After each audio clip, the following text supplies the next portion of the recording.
Hello everyone. How are you? My name is Moumita Rahman. I'm an immigration lawyer. I'm here live to answer your questions about immigration and to see what is on your mind today. My topic today, right now at this moment, is for persons who have entered the US on any sort of visa, whether it is a visitor visa, student visa, any sort of visa, and who are now married to a US citizen. However, they fell out of status a long time ago. They've been here for a long time. Maybe they have been here 5 years, 10 years, 20 years, and now they're wondering, are they disqualified from filing for a green card because they're no longer in status? Well, here's the thing. If you entered with a visa and you were inspected and admitted into the US, and now you are married to a US citizen, you may be eligible to file straight away for a green card if certain other things are there, of course, making sure that you're eligible in other ways. But generally, if you have a legal entry into the US with an inspection, you should be able to do the regular green card process called adjustment of status. But what happens if you're married to not a citizen, but to a different visa holder or to a green card holder? Well, if you're married to a green card holder and you're no longer in status because your visa expired a long time ago, you may not be able to do the regular green card adjustment of status process at this moment until your spouse becomes a US citizen. But there may be one exception to this, and this is actually one of the cases that I do a lot of. So let's just say you're in a marriage where you are going through a lot of problems with your spouse and they're a green card holder. Are you able to maybe do something instead to help get yourself out of a stressful and bad situation where your spouse is putting you through a lot of emotional torture, a lot of tension, making you feel really down. Maybe they're threatening you and saying that you can't get a green card ever, and they don't want to help you. They want to get you deported. They're threatening to call police. So there could be a number of things that happen where you are not doing well in your marriage and you're married to a green card holder and you just feel like you can't do anything. You can't get, you've been told that you should stay with them until they become a US citizen. That way you can file for a green card at least. However, if you are going through a lot of problems in your relationship and your spouse is a green card holder, you may be able to do an application right now and you may be able to file for a green card right now because the priority date is current. Okay, you do not need to wait for your spouse to become a US citizen if your priority is current and you've fallen out of status, because the special application you would do is not the regular process. So do give me a call if you're going through anything in your marriage and you are looking to find some assistance and to find out what your options are. 212-248-7907. Now, what happens if you're married to a US citizen and you did not come in with a legal entry? Same thing. I would say to you, ask yourself, are you going through things in your relationship where you don't feel like you're quite equal, where you feel like you don't have a say, where you feel like you've been put down a lot, or you really have no control over your situation? Definitely give us a call, 212-248-7907. There may be certain things that we might be able to do. And even if your relationship is perfect, let's say your relationship is perfect and you're looking to see what you can do, well, then maybe we can do a waiver instead for you, but that would require you to leave the United States and go for an interview at the consulate. Depending on what consulate you have to go to, you might be waiting about a year, maybe more, okay? Definitely the best thing to do is to always book an appointment with an attorney who has experience dealing with these various types of issues, because immigration is so complicated. I can't even tell you how much I end up learning even little things on a daily basis. And I have been practicing immigration law for almost 11 years.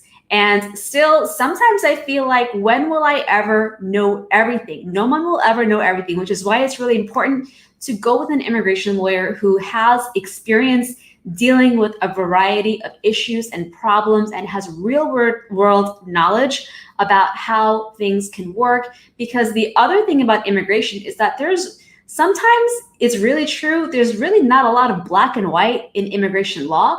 So knowing those little nuances and knowing those little gray areas and what could possibly happen, what might not happen, how this could be affected by this little tiny factor, that experience can go a long way. So I'm going to go ahead and answer some questions right now. And thank you to everyone who's sharing my video live. And thank you for anyone who's following me. Also, please make sure that you know that I have a YouTube channel. I've got a lot of my loyal YouTube viewers watching me right now. Thank you to you all for following, for subscribing and watching. Make sure you subscribe to my YouTube channel because I'm releasing some new videos and they might be very, very useful for you to get even more in-depth knowledge about immigration. Okay, let's see. All right, I have a question here from Anthony Aputaka who asks, my girlfriend has kids that are 7 and 9. She's a US citizen, but they're Mexican citizens. What does she need to do? Okay, Anthony, thank you for your question. For any of you who are a US citizen, who have kids who are not, maybe they're not born in the US, maybe they don't have US citizenship yet, are they eligible to become US citizens? This is a very interesting area of law because there are many instances where if you're a US citizen, but you don't live in the United States and you've never really lived in the United States, you may not be automatically able to pass on the US citizenship to your kids. However, you can still apply for their green card and then they can get their citizenship that way. But there are also many other instances where you're a US citizen and because you meet certain residency requirements in the US, no matter when you end up leaving and you end up having kids, you may be eligible to pass on your citizenship to them automatically. What I would recommend, Anthony, is for you to give us a call, 212-248-7907, so that I can go through the particulars of your girlfriend's case to see whether her kids have already become citizens by virtue of your girlfriend meeting some requirements. And if they did not automatically become a US citizen, then we can look to the other process, which would require applying for an I-130 and an immigrant visa. If they're already here, then it would be for adjustment to status, okay? All right, let's see the next question. I have a question from Enes Sayed who's asking, can one petition for their spouse while waiting for a 10-year green card? It has been 5 years since applied for a 10-year green card, but no response still. Enes Sayed, yes. So if you do not yet have a 10-year green card, that means that you must have a 2-year conditional residency card.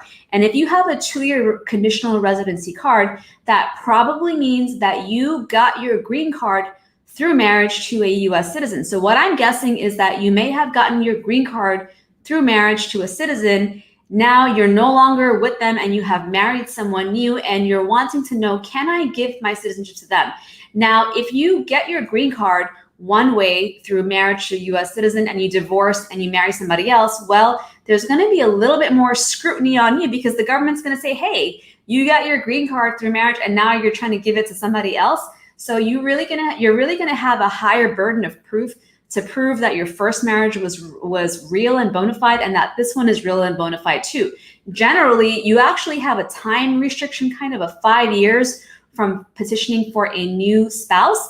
However, you can sometimes overcome that by showing that it's a bona fide marriage, okay? You can give us a call, 212-248-7907, and I'd be happy to discuss the case with you. Okay, let's see. Janky, hi.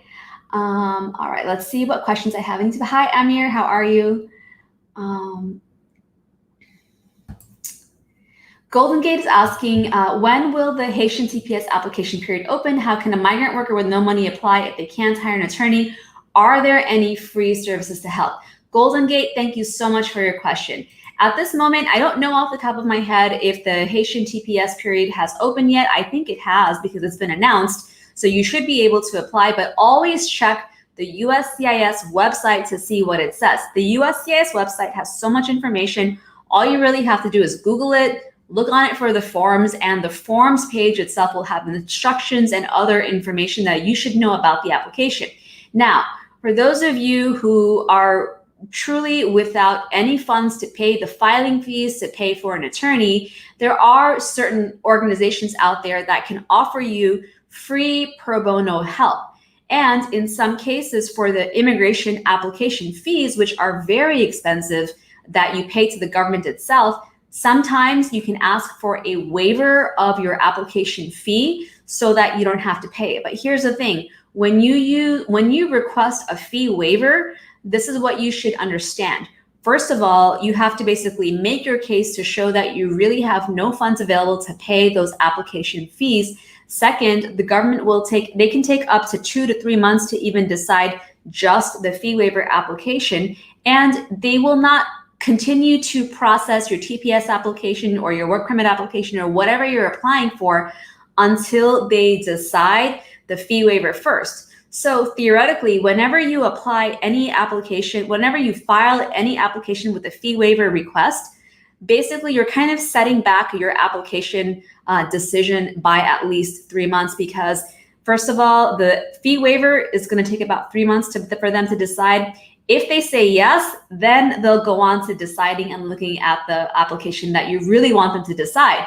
But if they say no, guess what? They're going to reject your application. They'll send it back to you and you have to pay the fee anyway. So you might be delaying yourself quite a bit. So I recommend, fee waivers only for those who truly, truly cannot manage to put any sort of money together for the application fee. And if you cannot, then do the fee waiver. But if you can borrow, scrape together money, save whatever you can to pay your application fees, pay the application fee, because then you will then you won't be delayed by many, many months for a work permit, because the processing time already is so long for so many things. So just think about adding on another 3 months to a 7-month wait period for a work permit. That's almost a whole year. Do you really want to wait that long? That's what I would recommend.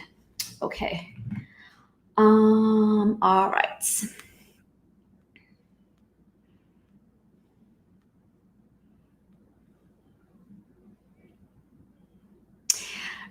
Okay.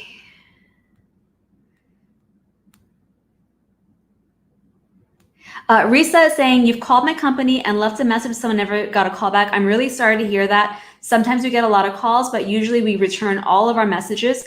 Please give us another call and we will definitely give you a call back. And make sure you say that you were the one who sent me a message on TikTok saying that you didn't get a call back. That way we know it's you.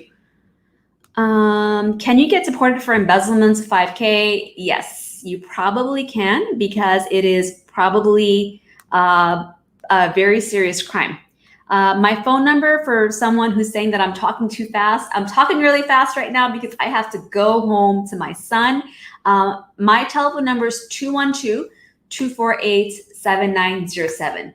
And with that, I do have to go. Thank you to everyone who's joining right now. I hope to hear from some of you. Please share my videos. Please like, share, subscribe. You never know when my information might help somebody you know. So thank you for sharing, and I hope everyone has a great evening.